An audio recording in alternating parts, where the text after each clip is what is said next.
berbicara dengan Ibu siapa? Ibu Purwanti. Baik, Ibu Purwanti, usianya berapa Ibu? 38 dokter. 38 ya Ibu. Sebelumnya mohon maaf, saya akan menggunakan bahasa Indonesia untuk mempermudah komunikasi. Apakah Ibu bersedia? Bersedia dokter. Baik, terima kasih ya Ibu. Lalu untuk alamatnya Ibu? Di Ngawi dokter. Baik, di Ngawi ya Ibu. Mohon maaf untuk pekerjaannya Ibu? Guru. Guru. Untuk agamanya Ibu? Islam dokter. Agamanya Islam ya Ibu. Baik, datang ke sini ada yang bisa saya bantu Ibu? Ini dokter, anak saya sering kejang dokter. Oh baik, mohon maaf saya akan menanyakan identitas dari anak Ibu. Namanya siapa ya Ibu? Sinta. Dek Sinta. Baik, Dek Sinta ini usianya berapa Ibu? 12 tahun dokter. 12 tahun. Untuk alamatnya sama ya Ibu, di Ngawi. Kalau boleh tahu, Dek Sinta ini kelas berapa ya Ibu? Kelas 6 SD. Kelas 6 SD. Agamanya sama ya Ibu, Islam. Ya baik. Untuk kejangnya ini sudah berapa lama ya Ibu? Sekitar 3 tahun dokter. Sudah 3 tahun yang lalu ya Ibu. Lalu ini kambuh-kambuhan ya Ibu? Iya dokter. Ya baik.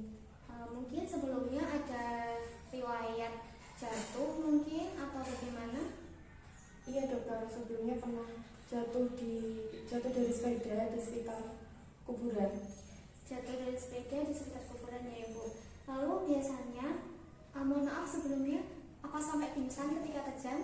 Enggak dokter. Tidak. Lalu biasanya dari mulai kejang hingga sadar itu sekitar berapa Ibu waktunya? Sekitar 5 menit juga ini dokter. Sekitar 5 menit ya Ibu. Lalu mungkin bisa diceritakan Ibu dari mulai adik Sinta ini nggak kejang sampai kejang itu bagaimana?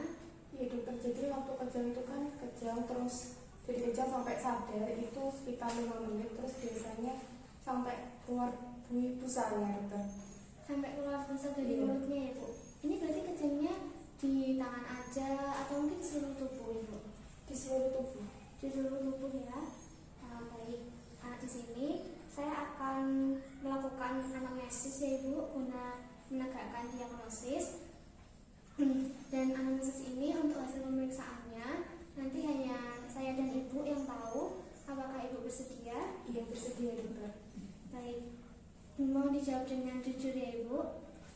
Ya baik, berarti Dek Nadia ini kejangnya apakah didahului dengan demam? Iya dokter. Didahului dengan demam ya Ibu. Lalu sehari bisa berapa kali ya Ibu? 1 kali. 1 kali. Lalu untuk setiap minggunya 1 minggu bisa berapa kali? Enggak pasti dokter. Tidak pasti ya Ibu. Lalu mungkin dari riwayat keluarga Ibu pernah ada kejang juga? Enggak ada dokter. Tidak ada. Baik, untuk riwayat keluarga tidak ada ya Ibu. Lalu kelahirannya normal Ibu? Iya normal. Alhamdulillah normal ya Ibu.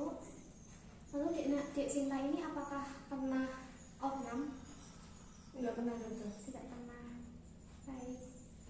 Lalu untuk kejangnya ini apakah sudah pernah diobati Ibu? Sudah dokter, tapi waktu obatnya habis itu kambuh lagi. Jadi pernah minum obat, ketika obat habis kambuh ya Ibu. Iya. Mohon maaf, Dek Sinta ini apakah pernah mengkonsumsi alkohol? Enggak dokter. Tidak pernah mengkonsumsi alkohol ya Ibu. Baik, lalu untuk aktivitas di sekolahnya apakah sekolahnya itu sampai sore, mungkin dari pagi sampai sore? Enggak dokter. Tidak ya Ibu. Lalu untuk pola tidurnya Ibu, apakah bisa tidur adiknya? Iya bisa. Normal Bisa. dokter. Jadi pola tidurnya normal ya Ibu. Lalu apakah ada keluhan lain Bu selain ini? Enggak dokter, cuma itu kejang sama kadang demam aja. Oh iya, baik. Mungkin cukup ya Ibu informasi yang saya dapatkan. Ini saya akan meng-cross check, mungkin bisa dibantu untuk meneliti ya Ibu. Jadi Dek Sinta, usia 12 tahun, alamatnya Ngawi, kelas 6 SD, agamanya Islam.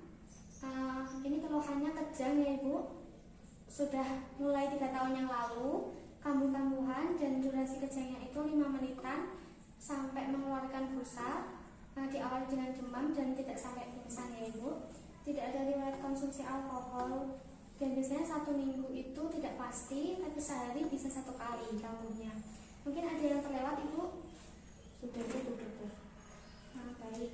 Jadi untuk diagnosis sementaranya ini Dek Sinta memiliki penyakit ayan ya Ibu. Jadi penyakit ayan ini tidak ada hubungannya dengan jatuh di kuburan. Jadi tidak ada hubungannya dengan makhluk gaib dan sebagainya. Biasanya di dunia medis penyakit ayan ini disebut sebagai epilepsi, di mana ada gangguan di listrik otak seperti itu. Tapi insya Allah dengan pengobatan rutin penyakit ini akan sembuh dengan sendirinya ya Ibu. Dan juga penyakit ini tidak akan menular. Dan ya cukup. Mungkin ada yang ditanyakan Ibu? Tidak ada dokter. Baik, jika tidak ada, terima kasih. Informasi ini hanya akan saya yang tahu dan Ibu. Selanjutnya mungkin akan dilakukan pemeriksaan lanjutan untuk menegakkan diagnosis. Semoga lekas sembuh. Alhamdulillahirabbil alamin. Wassalamualaikum warahmatullahi wabarakatuh.